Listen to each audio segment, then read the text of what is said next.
हर हर महादेव दोस्तों, आज की मेरी कहानी है सावन के सोमवार की।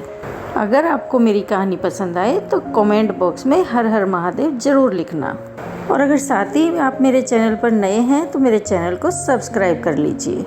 किसी गांव में एक बूढ़ी माई रहती थी। उनके एक बेटा बहू और पोता पोती भी थे। बूढ़ी माँ भगवान शिव की परम भक्त थी। वो रोजाना भगवान शिव की पूजा अर्चना किया करती थी। बूढ़ी माँ सोमवार का व्रत भी रखती थी। अपना ज़्यादातर समय बूढ़ी माँ पूजा पाठ में ही बिताया करती थी। पूजा पाठ से उनका मन अति प्रसन्न रहता था। बूढ़ी माँ का नियम था कि वो सुबह जल्दी उठकर झाड़ू लगाती, बर्तन साफ करती और फिर नहा धोकर अपना पूजा पाठ करती। और इधर बहू नहा धोकर रसोई साफ कर खाना बनाती।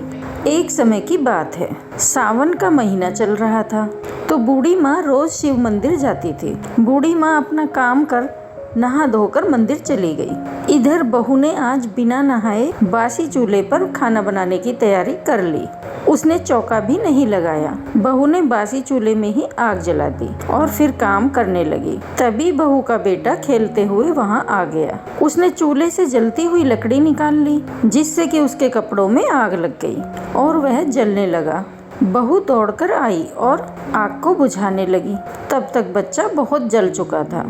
फिर उन्होंने उसे डॉक्टर को दिखाया। इतने में बूढ़ी माँ मंदिर से आ गई। उन्होंने देखा कि आज तो रसोई में बहू ने झाड़ू तक नहीं लगाई और ना ही चौका लगाया है और बासी चूल्हे में खाना बना रही थी। वैसे भी रसोई ही तो रह गई थी और काम तो मैंने ही कर दिए थे। फिर बूढ़ी माँ अपने पोते को देखने जाती है तो बहू कहती है, माँ जी आप वहीं रुकिए, आप मेरे बेटे से दूर रहिए। ये सब आप ही की वजह से हुआ है। आपको तो बस अपने पूजा पाठ से मतलब है और किसी से नहीं। क्या फल दिया है आपकी पूजा ने? क्या आपके भगवान मेरे बेटे को ठीक कर देंगे? आप जाइए यहाँ से। बूढ़ी माँ रोते हुए वहाँ से चली जाती है और भगवान शिव के पास बैठकर रोने लगती है और कहती है कि हे भगवान, आपने ये क्या किया? मुझसे क्या गलती हो गई है जिसकी सजा आपने मेरे पोते को दी है? आप उसे ठीक कर दीजिए। रोते रोते बूढ़ी माँ यही प्रार्थना करती रही। फिर शाम को जब बूढ़ी माँ का बेटा आया तो बहू गुस्से से बोली, सुनो जी, अब इस घर में या तो आपकी माँ रहेंगी या तो मैं। अब तो बूढ़ी माँ का बेटा चिंता में पड़ जाता है और वह फिर पूरी रात को सो नहीं पाता और वह सोचता रहता है कि घर से किसे निकालूं। वह सोचता है कि अगर पत्नी को निकाला तो बच्चों का क्या होगा और माँ को कैसे निकालूं? उन्होंने मुझे जन्म दिया है। फिर वह सोच विचार करके अपनी माँ को ही निकालने के लिए तैयार हो जाता है। वह अपनी माँ के पास जाता है और कहता है, माँ अब बहुत दिन हो गए, आप मामा के घर नहीं गई? माँ ने बोला कि हाँ बेटा। तो बेटा बोला कि तो माँ आप घूम आओ। तो माँ कहती है, बेटा अब तो मुझे बहुत दिन हो गए मायके जाए हुए, अब मैं अकेली नहीं जा पाऊंगी। तो बेटा कहता है कि माँ मैं रास्ता बताऊंगा, फिर आप चले जाना। माँ कहती है ठीक है। फिर बेटा माँ को लेकर चला जाता है। चलते चलते एक जंगल में पहुँच जाते हैं। फिर बेटा कहता है कि माँ यही है तुम्हारे मायके का रास्ता, इसी से तुम आगे चली जाना, अब मैं चलता हूँ। माँ कहती है कि बेटा ये रास्ता कैसे हो सकता है? मेरे मायके के रास्ते में जंगल तो पड़ता ही नहीं था। बेटा कहता है कि माँ तब नहीं था, अब लग गया होगा। ठीक है माँ, अब मैं चलता हूँ। लड़का वहाँ से चला जाता है। बूढ़ी माँ रास्ते पर चलने लगती है और चलते चलते वह बहुत दूर पहुँच जाती है। अब शाम होने वाली थी और बूढ़ी माँ थक जाती है। तो बूढ़ी माँ को एक तालाब दिखाई देता है। वो वहीं हाथ पैर धोती है और पानी पीती है और फिर वहीं बैठ जाती है और रोने लगती है। भगवान शिव से प्रार्थना करती है, हे भगवान, मुझे पता है मेरा बेटा मुझे मरने के लिए छोड़ गया है। अगर वो मुझे लेने नहीं आएगा तो लेकिन भगवान तुम मेरे बच्चों को खुश रखना, मुझ पर दया करना। फिर बूढ़ी माँ आंखें बंद कर भगवान शिव की आराधना करने लगी। जब वो आंखें खोलती हैं तो वो देखती हैं कि एक छोटा बालक वहाँ पर था। उस बच्चे ने कहा, माई क्या आप पूजा कर रही थी? तब बूढ़ी माँ ने कहा, हाँ बेटा मैं पूजा कर रही थी, दिन भर पूजा नहीं कर पाई तो सोचा कि मैं अभी पूजा कर लेती हूँ। तब बच्चा बोला कि तो माई तुम मुझे प्रसाद नहीं दोगी? तब बूढ़ी माई ने कहा, बेटा मेरे पास प्रसाद तो है नहीं, तो तुम्हें क्या दूं? तो बच्चे ने कहा, माई कुछ नहीं है तो ये पत्ते ही दे दो। तो बूढ़ी माँ ने कहा कि ठीक है, तो मैं पत्ते तोड़कर लाती हूँ। बूढ़ी माई पत्ते तोड़ने गई। तब तक बच्चा पत्ते तोड़ लाया और वहाँ पर रख दिए। फिर वहाँ पर भगवान की कृपा से उन पत्तों में से 56 भोग लग गया। जब बूढ़ी माई वहाँ आई तो उन्होंने देखा तो उनके आश्चर्य का ठिकाना ना रहा।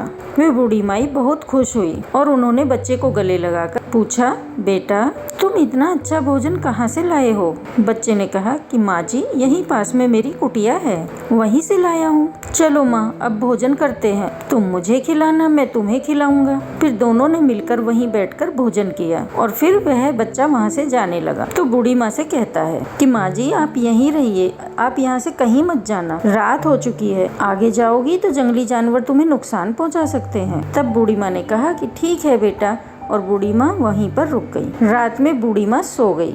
सुबह उठकर जब बूढ़ी माँ की आंख खुली तो उसने देखा कि वहाँ पर बहुत सुंदर घर बना हुआ है। वहाँ पर किसी चीज़ की कोई कमी नहीं थी। जब वह वहाँ से घर से बाहर निकली तो उन्होंने देखा कि वहाँ पर भगवान शिव का मंदिर भी था और एक कुआं था। बूढ़ी माँ ने स्नान किया और भगवान शिव की पूजा करने लगी और कहने लगी कि हे भगवान, आपने इस गरीब की लाज रखी है, आपका बहुत बहुत धन्यवाद। मैं जानती हूँ कि मेरा बेटा मुझे जंगल में मरने के लिए ही छोड़ के गया था, फिर भी भगवान मैं आपसे विनती करती हूँ मेरे बेटे को कभी कोई दुख न हो। फिर बूढ़ी माई उसी घर में रहने लगी।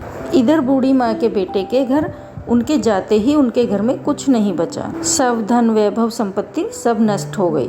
बेटा बहुत गरीब हो गया। फिर बहू ने कहा, सुनो जी, घर में कुछ भी नहीं है तो जंगल से कुछ लकड़ी काट कर ले आओ जिससे कुछ गुजारा हो सके। फिर उसका बेटा 2 आदमी के साथ जंगल में गया। चलते चलते वह तीनों उसी जगह पहुंच गए जहां वह बूढ़ी माई रहती थी। जब वो लोग बूढ़ी माँ का घर देखते हैं तो वो कहते हैं, इतना सुंदर घर ये किसका है? तभी बेटे के साथ आए हुए दोनों आदमियों की नजर बूढ़ी माँ पर पड़ती है। ये घर तो वो बूढ़ी माँ का है। फिर वे दोनों बेटे से कहते हैं कि ये तो तुम्हारी माँ लग रही है। तब बेटा कहता है कि नहीं नहीं, वो तो नानी के घर गई हैं। फिर उसने कहा कि चलो इन बूढ़ी माँ से ही काम मांगते हैं। वो तीनों बूढ़ी माँ के पास जाते हैं तो बूढ़ी माँ ही अपने बेटे को पहचान लेती है और सोचती है कि यह तो मेरा बेटा है, लगता है मुझे ढूंढने ही आया है। तब उन 2 आदमियों ने कहा कि माई क्या हमें यहाँ काम मिलेगा? बूढ़ी माँ ये सुनकर उदास हो गई कि ये मुझे ढूंढने नहीं बल्कि काम की तलाश में आया है। फिर उन लोगों ने कहा कि माँ क्या हमें यहाँ काम मिलेगा? तो बूढ़ी माँ ने कहा कि हाँ बेटा, मेरे यहाँ बहुत काम है। तब उन तीनों ने कहा कि क्या काम करना होगा? बूढ़ी माँ कहती है कि इस बगीचे की साफ सफाई करनी है। वो तीनों मिलकर बगीचे की साफ सफाई करने लगे। फिर तीनों ने काम के पैसे मांगे तो बूढ़ी माँ ने उनको पैसे दे दिए और फिर वो तीनों घर वापस आ गए। तो बहू ने पूछा कि क्या काम मिला? तो बेटे ने कहा कि हाँ, ये लो पैसे। पैसे लेकर बहू ने कहा, कल से मैं भी तुम्हारे साथ काम करने चलूंगी। फिर उन तीनों के साथ बहू भी काम करने गई। उस समय पर बूढ़ी माँ मंदिर में पूजा कर रही थी। वो तीनों बाग की साफ सफाई करने लगे और बहू घर के अंदर गई और उसने खाना तैयार कर लिया। फिर बूढ़ी माँ आई तो बहू ने खाना परोस दिया। तो बूढ़ी माँ ने कहा कि तुम कौन हो और तुम मेरे घर में क्यों आई हो? मैं तुम्हारे हाथ का खाना कैसे खा सकती हूँ? पता नहीं तुमने स्नान किया भी होगा या नहीं। मैं भगवान शिव की भक्त हूँ, मैं किसी के हाथ का बना खाना नहीं खाती। बूढ़ी माँ ने अपनी बहू को पहचान लिया था, लेकिन 5-6 साल हो गए थे तो बहू उन्हें नहीं पहचान सकी। लेकिन बहू विनती करने लगी तो बूढ़ी माँ ने खाना खा लिया। फिर बूढ़ी माँ सो गई तो बहू पैर दबाने लगी, फिर पीठ दबाने लगी। तो उसने बूढ़ी माँ के कंधे पर मस्सा देखा तो बहू बोली कि ऐसा मस्सा तो मेरी सास की पीठ पर था। ये बूढ़ी माँ तो मेरी सास की तरह लग रही है, मन करता है कि इन्हें अपने साथ घर ले जाऊं। कहा तो बूढ़ी माँ नाराज हो जाएंगी। फिर शाम को बहू ने कहा कि माँ जी अब मैं अपने घर जाती हूँ। बूढ़ी माँ ने कहा कि बेटी कल से मेरे घर मत आना खाना बनाने, मैं तो अकेली हूँ, मैं अपने लिए खाना बना लूंगी और जो खाना बच गया है उसे तुम अपने घर ले जाओ। बहू बचा हुआ खाना लेकर अपने घर जाती है। फिर उसने अपने पति से कहा कि वो बूढ़ी माँ कोई और नहीं आपकी माँ थी। बेटा ने कहा कि नहीं, वो मेरी माँ नहीं थी, उनके पास इतनी धन दौलत और घर कहाँ से आया? बहू ने कहा कि ठीक है, मैं साबित करके दिखाऊंगी कि वो आपकी ही माँ है। फिर दूसरे दिन सब काम पर गए, बहू भी उनके साथ गई। बूढ़ी माँ मंदिर में थी तो बहू अंदर जाकर खाना बनाने लगी और घर का सारा काम निपटा दिया। बूढ़ी माँ घर आई तो उसने खाना दे दिया। शाम को बहू ने कहा कि माँ जी अब मैं घर जा रही हूँ, मुझे मेरी मजदूरी दे दीजिए। फिर बूढ़ी माँ उन सबसे कहती है कि तुम सब यहाँ बैठो, मैं तुमसे कुछ कहना चाहती हूँ। फिर बूढ़ी माँ माँ ने सारी बात उन्हें बताई और कहा कि मैं कैसे भूल जाऊं कि मेरे बेटे ने मेरे साथ क्या किया है, जिसे मैंने 9 महीने पेट में रखा, पालन पोषण किया। वही मेरा बेटा मुझे जंगल में मरने के लिए छोड़ गया। बेटा तू 5 साल में मुझे कैसे भूल गया? मैं तेरी माँ हूँ, मैं तुम्हें नहीं भूल सकती। अब तुम इस घर के और धन के तुम ही मालिक हो। मैं तो माँ हूँ, मैं तुम्हें दुखी नहीं देख सकती। इतना कहकर बूढ़ी माँ ने अपने प्राण त्याग दिए। फिर वहाँ भगवान शिव और उनके दूत प्रकट हुए और बूढ़ी माँ को ले जाने लगे तो बेटा जोर जोर से रोने लगा, कहने लगा, माँ मुझे माफ कर दो, अब मैं क्या करूँ? वो 2 लोग जो बेटे के साथ थे वो कहने लगे कि ये हमारा भी धन है, ये बूढ़ी माँ तुम्हारी माँ कैसे हो सकती? तब बेटा बोला कि वो मेरी माँ ही थी, नहीं तो ये चाबी भला मुझे क्यों दे के जाती, वो तो हम सबको देती। फिर बेटा और बहू उसी घर में रहने लगे। बूढ़ी माँ को शिव की कृपा से शिव धाम में जगह मिली। भगवान शिव जैसे आपने बूढ़ी माँ को अपने धाम में जगह दी, ऐसे कहते सुनते सबको देना, हुंकार भरते। जय हो हर हर महादेव।